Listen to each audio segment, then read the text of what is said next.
Hello friends, welcome to our channel Lok Seva exams powered by white board star learning app. कैसे दोस्तों, आप सबकी पढ़ाई कैसी चल रही है? तो आई होप आप सबकी प्रिपरेशन अच्छी चल रही होगी। ठीक है, जो आरआरबी वेलफेयर इंस्पेक्टर एग्जाम है उसके लिए, राइट। हम भी बहुत सारे इनिशिएटिव चला रहे हैं आप लोगों के लिए, जिसमें कि हम लोग डिस्कस करते हैं बहुत सारे questions, MCQs, topic wise MCQs, test series, e book, right. ठीक है, तो बहुत दिनों से बहुत डिमांड थी दोस्तों कि प्रीवियस ईयर क्वेश्चन पेपर, जो पिछले साल के क्वेश्चन पेपर्स हैं, उसका डिस्कशन या उसका एमसीक्यूज अगर मिल जाए तो बहुत ही हेल्पफुल होगा। बहुत सारे स्टूडेंट्स ने मैसेज किया, रिक्वेस्ट की, राइट। उसी के रिगार्डिंग दोस्तों ये वीडियो है। आज हम बहुत ही इंपॉर्टेंट चीज़ जो डिस्कस करने जा रहे हैं वो है जो प्रीवियस ईयर क्वेश्चन है 2015-2019 के पेपर हुए हैं, 2015 का आज हम लोग एनालिसिस करेंगे, राइट। उसके जो प्रोफेशनल एबिलिटी का पार्ट है, ठीक है, उसको हम लोग डिस्कस करेंगे, जिसमें लेवल लॉज, आईआर, आरटीआई, ये सारी चीज़ें हैं, कंप्यूटर, राइट। ठीक है, तो उसके लिए क्या करना है दोस्तों, देखिए इसका अगर आप एमसीक्यूज अटेम्प्ट करना चाहते हैं in form of MCQs practice question, ठीक है, ये व्हाइट बोर्ड का ऐप है, ऑलरेडी बहुत सारे लोगों ने इसको डाउनलोड कर रखा है। ठीक है, जिन्होंने भी नहीं किया है आप इसको डाउनलोड कर सकते हैं, लिंक डिस्क्रिप्शन बॉक्स में दिया है, राइट। तो ये चलिए स्टार्ट करते हैं विदाउट वेस्टिंग मच टाइम। देखिए इसको आप डाउनलोड करने के बाद आपके पास बहुत सारे ऑप्शन है। देखिए ई बुक है, क्लासेज है, क्वेश्चन बैंक है। टेस्ट सीरीज में जाएंगे आप, टेस्ट सीरीज में देखिए यहाँ पे बहुत सारे ऑप्शंस हैं। ठीक है, आप देख सकते हैं daily practice quiz, test series, Hindi practice, topic wise MCQs. Last में देखिए क्या previous year papers, right. Previous year papers पे जब आप क्लिक करेंगे, देखिए क्लिक करने के बाद यहाँ पे आएगा option RRB staff welfare inspector 2015 का पेपर, राइट। इसमें क्या है, इसमें हम जो प्रोफेशनल एबिलिटी का पार्ट है, labour laws, IR, RTI act, NPS, computer, ठीक है, ये सारी चीज़ें से रिलेटेड क्वेश्चन हैं वो हम यहाँ पे देखिए एमसीक्यूज फॉर्म में आपको उपलब्ध है। ठीक है, राइट। तो आपको प्रैक्टिस करने के लिए क्या करना, देखिए चलिए हम लोग डिस्कस करेंगे। यार मैंने ऑलरेडी अटेम्प्ट कर रखा है, इसकी बहुत अच्छा फीचर है कि आप अटेम्प्ट करेंगे तो आपकी रैंक आएगी, आपने कितना सही किया, ये पूरा एनालिसिस भी आएगा आपको, राइट। ठीक है, चलो तो हम लोग क्या करेंगे, एक एक क्वेश्चन डिस्कस करेंगे यहाँ पे क्विकली, जिससे कि आपको एक आइडिया हो जाए, आप जाके प्रैक्टिस भी कर सकते हो। ओके, ठीक है दोस्तों, चलो स्टार्ट करते हैं। ठीक है, पहला क्वेश्चन देखिए, ये 2015 में क्वेश्चन पूछा गया था। ठीक है, उस पेपर से एग्जैक्टली सेम क्वेश्चन हमने लिया है। ठीक है, तो आप लोग को एक आइडिया लगेगा कि किस टाइप के क्वेश्चंस आते हैं, किस फैक्ट्स पे आपको फोकस करना है जब आप जो एक्ट्स है वो पढ़ेंगे, राइट, लेबर लॉज के एक्ट्स, राइट।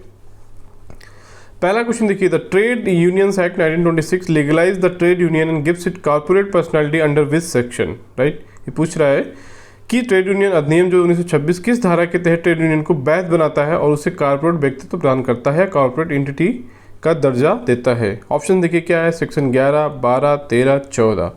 तो आप जब ट्रेड यूनियन एक्ट पढ़ेंगे दोस्तों, तो उसमें ये सारी चीज़ें मेंशन है। हमारे ऐप पे भी उसके ई बुक के फॉर्म में उसका जिस्ट दिया हुआ है, या आप बेयर एक्ट भी डाउनलोड करके वहाँ से पढ़ सकते हैं, राइट, जो भी आपको सुटेबल लगे। ठीक है, चलो तो उसका देखिए आंसर क्या है, 13, सेक्शन 13 में ये चीज़ मेंशन है कि जो भी ट्रेड यूनियन होंगी वो लीगलाइज होंगी, ठीक है, राइट, और उनको कॉर्पोरेट एंटिटी का एक दर्जा दिया जाएगा, कॉर्पोरेट पर्सनालिटी का दर्जा दिया जाएगा, वो सेक्शन 13 में मेंशन है, राइट। तो ये चीज़ें जाके आपको फोकस करना है कि जितने सेक्शंस हैं, जितने शेड्यूल्स हैं, जितनी धाराएँ हैं, वो आपको फोकस करना है सारे एक्ट के। चलो दूसरा क्वेश्चन पढ़ते हैं, समझ में आया, राइट। दूसरा क्वेश्चन क्या है, under which schedule of the industrial dispute Act 1947 are industries which may be declared to the public utility service under subclause 6 of clause N of section 2 laid down। बहुत देखिए डीप में question है, थोड़ा आपको details में भी जाना पड़ेगा कभी कभी क्वेश्चंस का।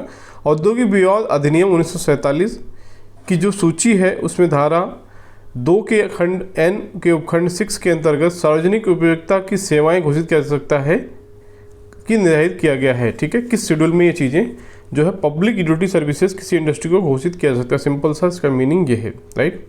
तो आपको शेड्यूल्स भी जो एक्ट्स के हैं उनमें ध्यान देना है कि अगर मेजर चीज़ें हैं तो डेफिनेटली पूछा जा सकता है, राइट। चलो ऑप्शन क्या है कि first schedule, second schedule, third schedule, fifth schedule. तो इसका आंसर क्या है, देखिए first schedule. These things are declared in the first schedule. ठीक है, फर्स्ट शेड्यूल में ये चीज़ें डिक्लेयर की गई हैं, अंडरस्टूड, ओके, ठीक है, समझ में आ रहा आपको, राइट। चलो ठीक है, आगे बढ़ते हैं दोस्तों। तीसरा क्वेश्चन देखते हैं, Which section of the Maternity Benefit Act deals with employment of work by women prohibiting during certain period, ठीक है। जो आपको पता होगा वीमेंस को क्या मैटरनिटी लीव मिलती है 6 मंथ की, ठीक है, 180 डेज का, राइट। उस दौरान क्या होता है कि उनको सपोज 2 बच्चों के लिए up to 2 child and for 3rd child 12 weeks I think as per the thing, ठीक है। So they can not work in other industries, वो किसी उस छुट्टी के दौरान किसी अदर इंडस्ट्री में आप या कहीं और काम नहीं कर सकते हैं, ठीक है। तो वही पूछ रहा है कि किस सेक्शन में ये चीज़ें प्रोहिबिटेड करती हैं, ठीक है, कि उस दौरान आप कहीं और काम नहीं कर सकते हो, ठीक है, during the certain period, right. Section 4, section 5, section 6, section 7, right. तो इसका आंसर क्या है? सेक्शन 4। दोस्तों इसका डिटेल एक्सप्लेनेशन भी आप जाके इसको पढ़ सकते हो, इसको जाके आप चीज़ें कर सकते हो, राइट, इसको आप वो कर सकते हो, ठीक है। चलो आगे बढ़ते हैं। 4th क्वेश्चन देखते हैं। Which section of industrial dispute act 1947 deals with payment of full wages to workman pending proceedings in higher court. औद्योगिक विवाद अधिनियम 1947 की कौन सी धारा उच्च न्यायालयों में कार्यवाही लंबित रहने तक मजदूर को पूर्ण मजदूरी का भुगतान से संबंधित है? मतलब अगर कोई केस पेंडिंग है किसी वर्कर के खिलाफ तो उसको as per the industrial dispute act 1947 उसको फुल पेमेंट देने का प्रावधान है किस सेक्शन में, राइट। तो पूछ रहा है किस धारा में। ऑप्शन देखिए 17A, 17B, 17C, none of this. तो इसका आंसर क्या है? देखिए बी, 17B। 17B में ये चीज़ मेंशन है कि उसको पेमेंट ऑफ फुल वेजेस होना चाहिए, ठीक है, उसको फुल सैलरी मिलनी चाहिए जब तक कार्यवाही पेंडिंग है उच्च न्यायालय में। 3 5वां क्वेश्चन देखते हैं। Employees of organise sector who are drawing salary of not more than per month are covered under the employees state insurance act as at present, right. ये क्वेश्चन देखिए दोस्तों, ये क्वेश्चन पूछा गया था 2015 में। 2015 में जो इसका आंसर था 15,000 रुपये, राइट। तो 15,000 तक जो था ESI के अंदर कवर थे, राइट। ये लिमिट अभी बढ़ा दी गई है, ठीक है। ये लिमिट अभी बढ़ा के 24,000 तक या 21,000 तक कर दी गई, ठीक है। तो ये चीज़ें आपको देखना है कि इसमें जो क्वेश्चन है वो पहले कब पूछे गए थे। ये लगभग 10 साल हो गया, लगभग 10 साल पहले का है, सोचिए 10 साल। इसमें कुछ फैक्ट्स होंगे, क्या है वो ओल्ड होंगे। तो इसका आंसर देखिए उस टाइम क्या था? 15,000 था, बट अभी ये आंसर इसका 21,000 इसका जो लिमिट है बढ़ाकर कर दिया गया है कि अर्निंग अप टू 21,000 वो लोग सारे लोग कवर होंगे इसमें, ठीक है, राइट। चलो आगे बढ़ते हैं। 6th क्वेश्चन देखते हैं। As per the employees state insurance act ESI act 1948 who among the following would qualify as dependent. Simple question है कि डिपेंडेंट कौन होते हैं, वो पूछ रहा है कि इनमें से कौन डिपेंडेंट के अंदर आएंगे, राइट, ठीक है। इसका आंसर देखिए क्या है, ऑप्शंस क्या है? Widows mother, minor adopted son, unmarried daughter, all of this, right. तो ये मैंने अटेम्प्ट किया है, तो देखिए जो अगर आपने रॉन्ग मार्क किया है तो आपको ये 100 आएगा और करेक्ट आंसर भी आपको डिस्प्ले करेगा। तो देखिए जो डिपेंडेंट की डेफिनेशन होती है नॉर्मली क्या है, उसमें देखिए आप एम्प्लॉई का जो स्पाउस है, किसी भी एम्प्लॉई का स्पाउस, उसके बच्चे, उसके पेरेंट्स नॉर्मली कवर होते हैं if they are not working, अगर वो कहीं पे काम नहीं कर रहे हैं या पेंशन नहीं ले रहे हैं एक लिमिट से ज़्यादा, राइट। तो इसमें ऑप्शन देखिए विडोज मदर, विडोज मतलब कि जिसके फादर नहीं है, तो ठीक है डेफिनेटली वो कवर होंगे। माइनर एडॉप्टेड सन, डेफिनेटली एडॉप्टेड सन को भी प्रोविजन है उसमें, राइट। अनमेरिड डॉटर भी अगर जब तक उनकी शादी नहीं होती है तब तक वो भी डिपेंडेंट कहलाते हैं, राइट, ठीक है।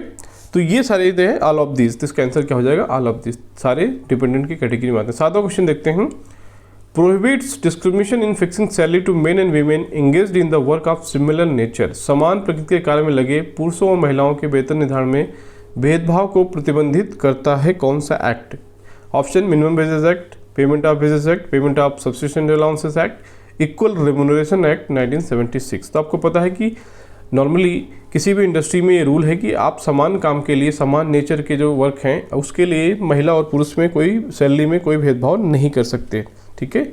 तो ये किसके द्वारा गवर्न होता है? ये इक्वल रेम्यूनरेशन एक्ट 1976, समान वेतन अधिनियम जो है वो 1976 में उसके द्वारा गवर्न होता है। इसका आंसर क्या है? डी, ठीक है। चलो 8वां क्वेश्चन देखते हैं। Substitution of new section for old section 8 of maternity benefit act 1961 was brought out in, ठीक है, कब लाया गया था? कि इसमें सेक्शन 8 में जो मैटरनिटी बेनिफिट एक्ट है, ठीक है, उसमें सब्स्टिट्यूट किया गया था उसको सेक्शन 8 को किसी दूसरे नए उससे, वो किस अमेंडमेंट के द्वारा लाया गया था? तो ऑलरेडी हमने बताया था कि जितने भी एक्ट्स हैं अगर उसमें कुछ सब बहुत सिग्निफिकेंट अमेंडमेंट्स हुए हैं और कब हुए हैं ये भी इम्पॉर्टेंट होता है एग्जाम के लिए, राइट। तो आपको उस पर भी अटेंशन पे करना है कि ये सारे अमेंडमेंट्स जो एक्ट्स के हैं वो कब हुए थे, ठीक है। Major not all but you should focus on the major amendments also, right.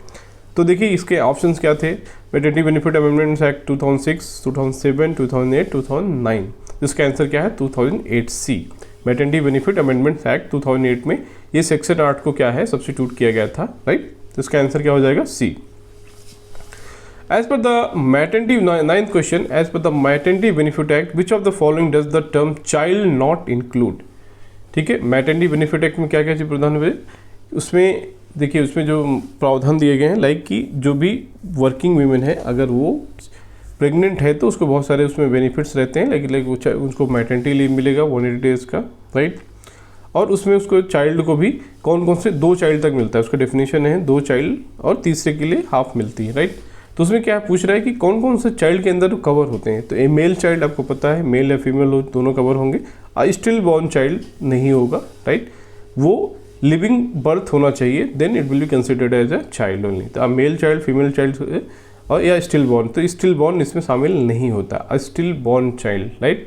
तो ऐसे बच्चे जो होते हैं जिनको कि क्या है, ये थोड़ा सा टेक्निकल है कि मतलब अब मान लीजिए किसी लेडीज़ को एबॉर्शन हो गया या उसका प्रेगनेंसी सही से नहीं हुई, तो उसका क्या मीनिंग है, तो इसका मतलब है कि जो ऐसे हो जाते हैं जो फेटल डेथ हो जाते हैं, जो कि राइट उनके ओम में ही बच्चों को डेथ हो जाती है किसी भी रीजन से, तो वो बच्चे ऐसे केस में वो कंसिडर नहीं किए जाएंगे जो लिमिट है, राइट।